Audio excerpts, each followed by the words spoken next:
And welcome back. Today, let's talk about red flags. So, a red flag is a sign that something's not right here. So, when it comes to applying for jobs, when it comes to just the company, what you know about the company, or you're dealing with the company in the process of setting up an interview um, and going there, uh, and the interview itself, what are some red flags? What would be some red flags? And especially within the interview, what would be some red flags, such as inappropriate questions? What are some inappropriate questions that come up in interviews, and how would you handle them? And would you want to work at such a company if they did offer you a job? What do you think? Discuss this for a while.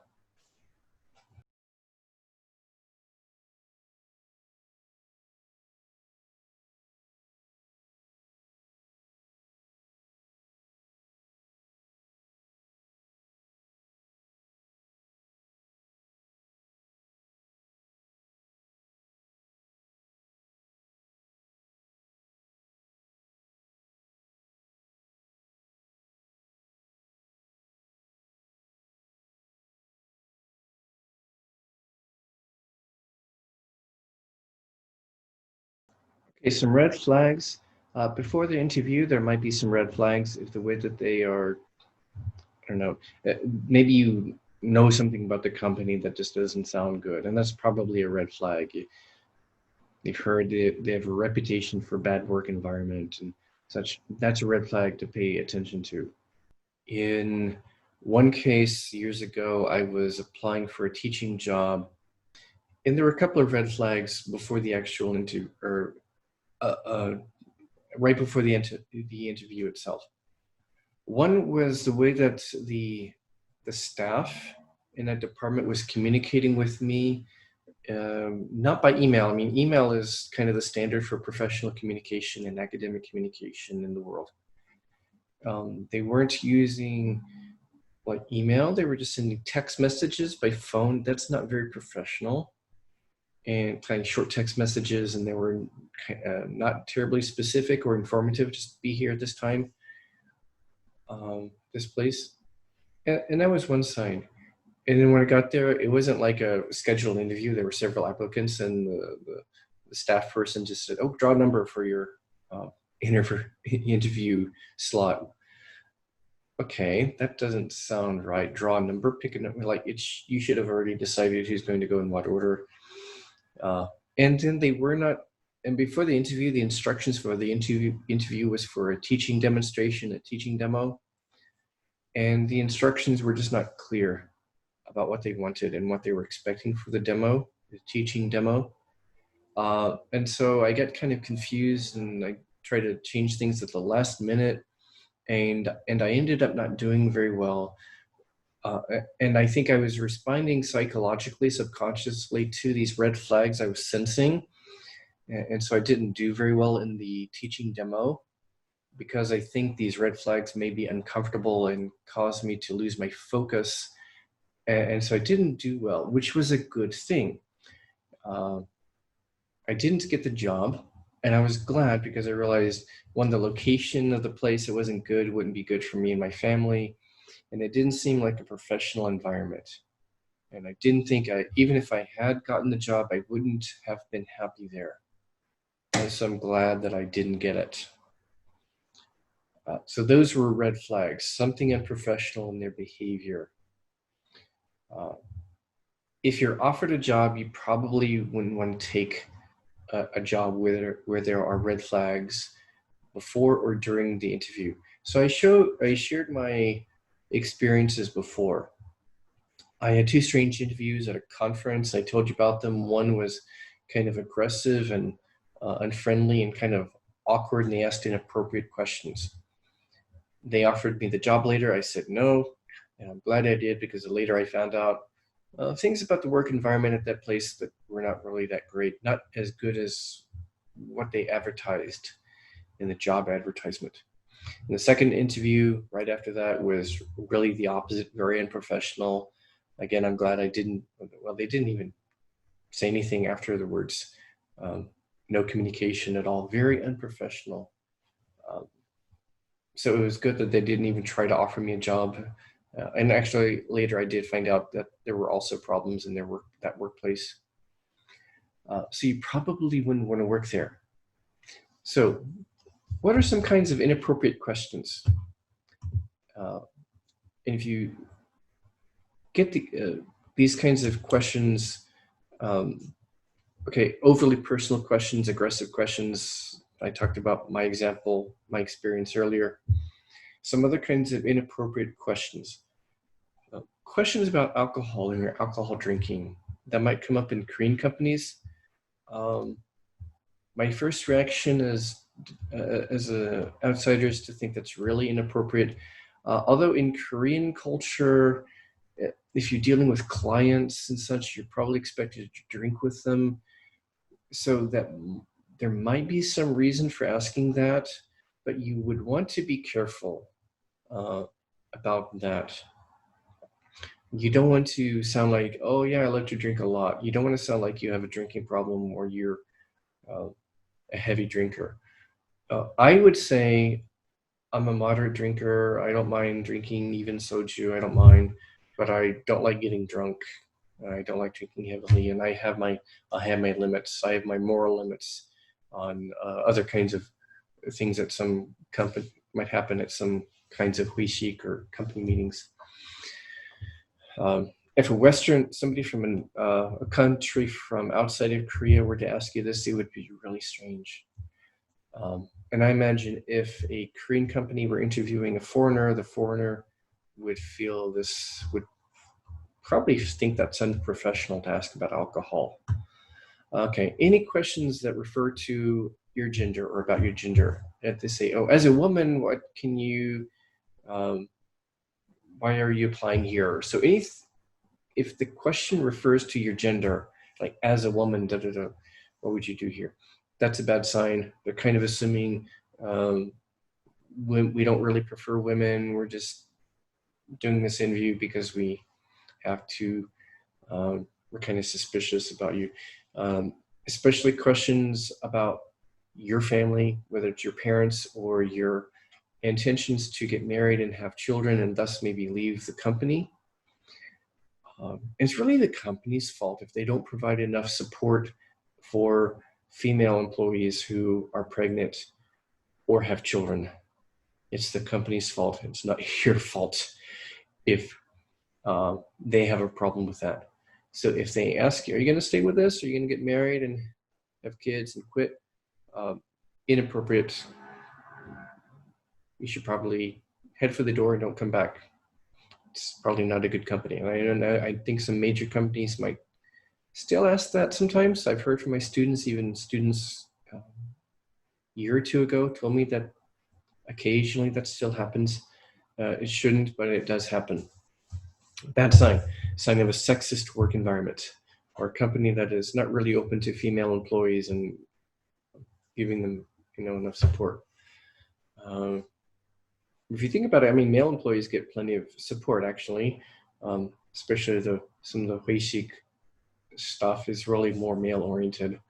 The drinking culture is probably a lot more male oriented, and it's up to the companies really to be more fair in their workplace practices to men and women. Any overly personal questions, overly aggressive questions are not good. Anything about weight, any questions about your appearance or your weight, especially for women, not appropriate. Oh, so you see your hair, okay, some real questions I've read about. Oh, so you just got your hair done before the interview. How much did you spend? Or are you planning to lose weight? Very inappropriate. And those are real questions that have been asked. Any questions specifically about your race? Probably inappropriate.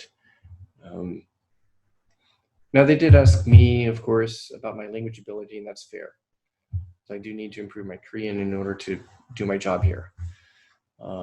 So sometimes that's fair. Language ability, sure, but your race, probably not appropriate.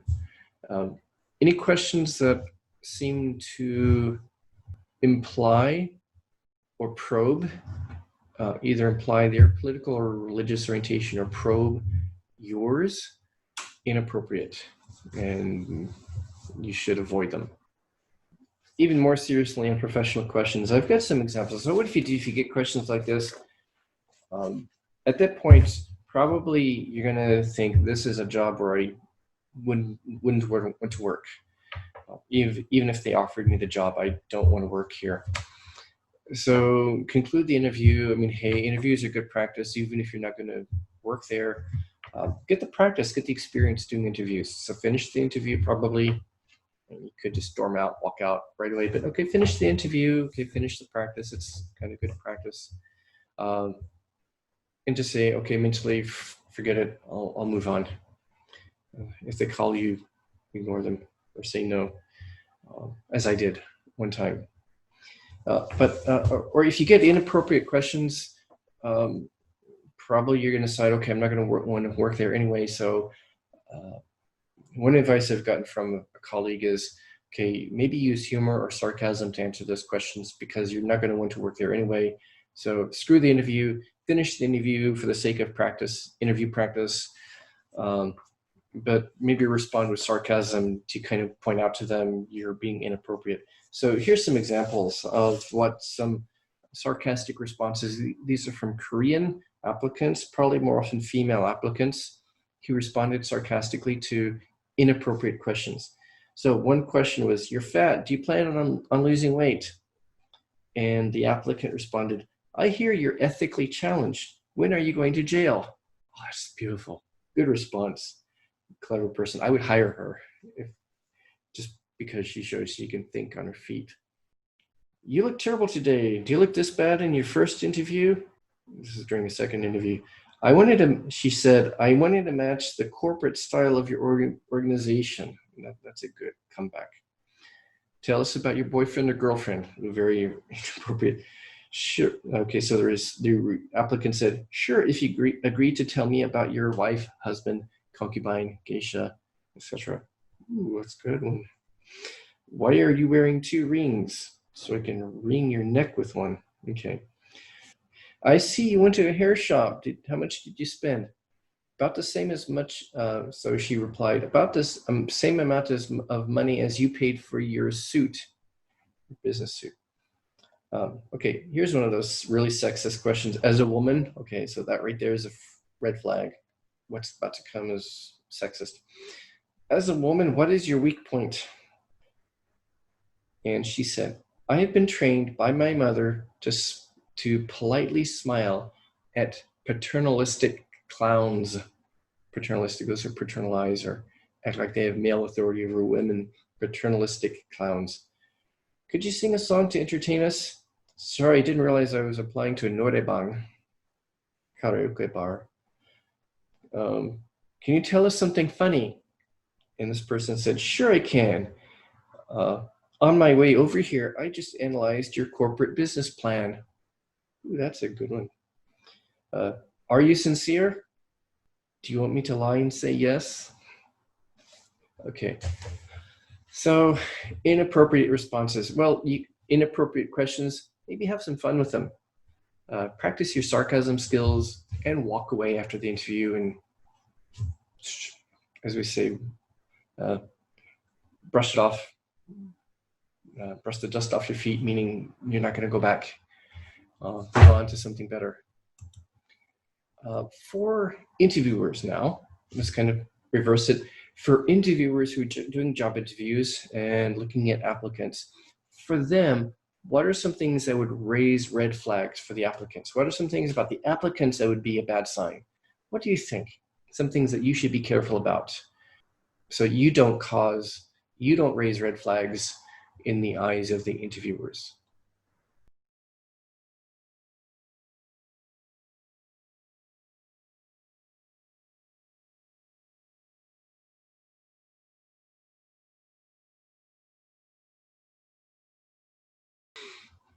Okay, things like low GPA, taking a long time to graduate, apart from military services, taking a long time. especially Korean employers might assume maybe you've got a drinking problem, you're lazy, you're not disciplined. That's something to really plan for carefully. Maybe find some alternate way of getting experience if you really have a problem with that. And I don't know how to advise you if you maybe you've had some just some I don't know family problems, death in the family or something that caused you to prolong your graduation, and that's something to explain in your cover letter when you apply for the job. Um, Low GPA, I don't know. Again, maybe you had economic hardships and you had to work to put yourself through college so that you didn't have time to study. That's valid. Companies may not be aware or be able to accommodate that. Maybe apply to international companies or find some other kinds of experience or training to compensate for these deficiencies in your record. Certificate programs, other training opportunities, maybe another degree, vocational training, or something to compensate for this. Otherwise, I really not sure how to advise you, other than to talk to some people who know your field and can give you some advice. Membership in certain political or religious groups, if you have been involved in certain political or religious groups, including campus organizations, especially some that are more controversial. Again, be careful. Don't mention it in the interview. Don't say, or say I was involved in a religious organization or a public policy advocacy organization, but don't say which one, if especially if it indicates your political preference, and especially if it indicates a more radical one, like the Campus Marxist Club, the Kim Jong-il fan club, or communist club or something. And there's nothing inherently wrong with being in a Marxist club, but there would be something wrong, I think, if there is a Kim Jong-il fan club and you belong to that would not be good. But even though there's nothing wrong with just being involved in a Marxist or pro-trade union organization, don't say it in the interview.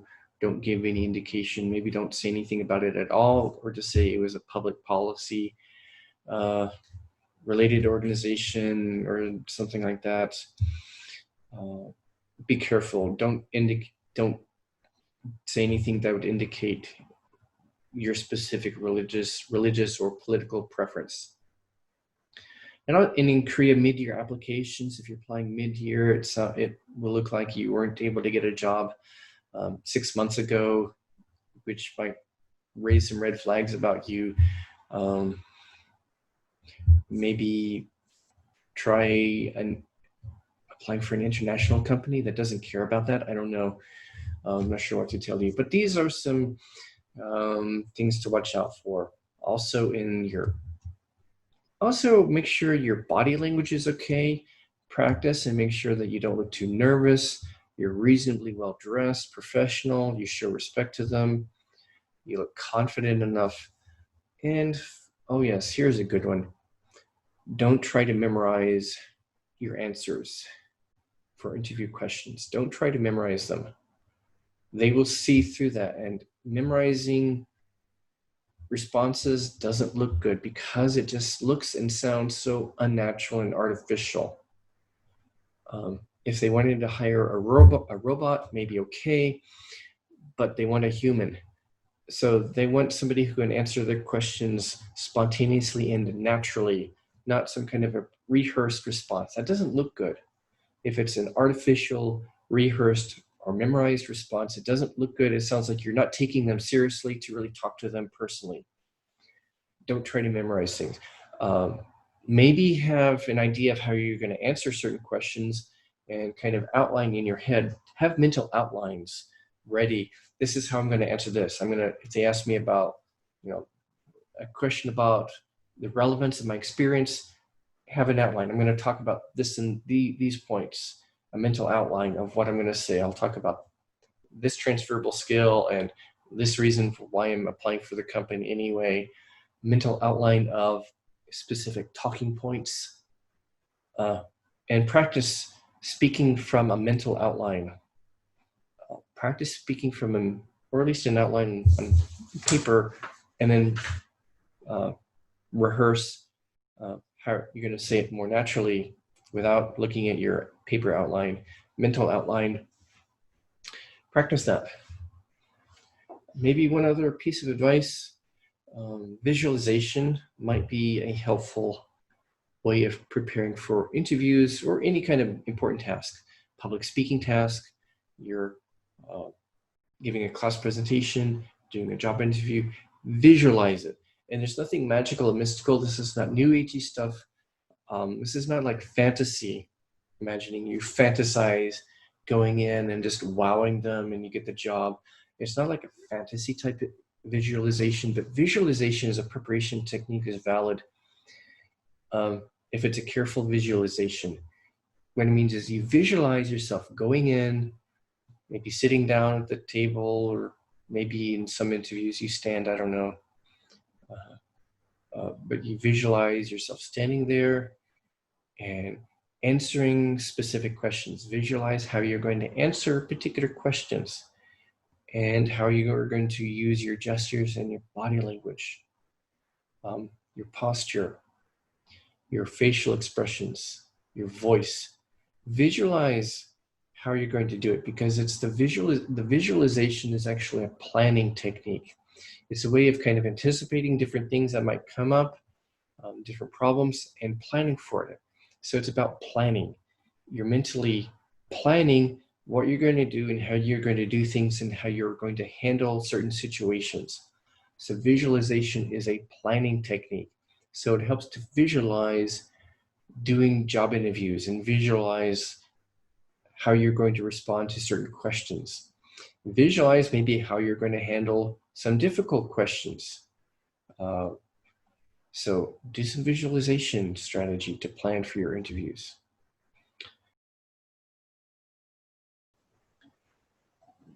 Why do you think so many Korean workers quit new jobs within the first year? I came across one statistic. This is kind of old, from about 2003, but in 2003, it was something like 40% of new workers in new jobs would quit after the first year. So I think it's mainly about entry level. So entry level refers to like that first job you get in a company, kind of like the beginning or starter job you get like right out of college, the first job you get, or the first job you get in a particular company or career. It's called an entry level job. And then hopefully you stay there for a while and you advance to higher positions. But you start at an entry level position in a company. So entry level jobs, why do so many Koreans quit? I don't know what the failure rate or the rate of quitting is now, but it may still be high. So why do you think workers quit after the first year? Discuss.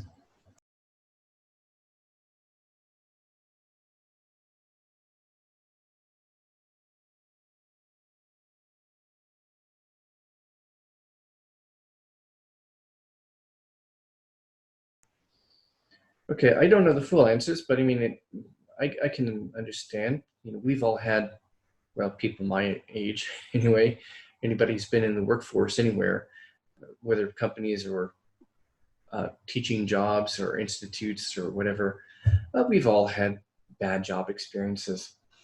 So I can understand this. I can understand why somebody might want to quit. Um, they take a job and that's not what they expected.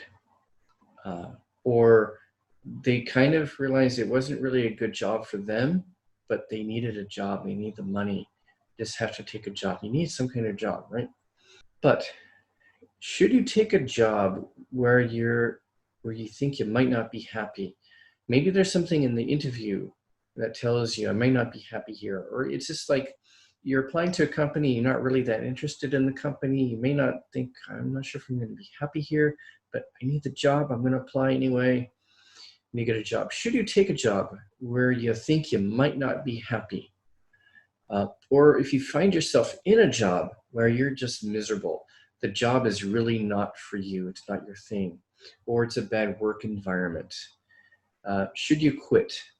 And if the job is making you stressed and miserable and even making you mentally stressed, especially in extreme cases, it's causing physical symptoms because you're so, it's such a bad, stressful, harmful work environment, or you're having depression or anxiety or stress disorders or just serious emotional problems because of a bad workplace, or you're just not happy, you're really bored, or you're struggling because you're not really qualified for the job, or it's just not what you like. You don't like doing what you do at all. Should you quit? What do you think? There are no easy answers, but what do you think? Your job, you're not happy, you're not going to be happy. What should you do?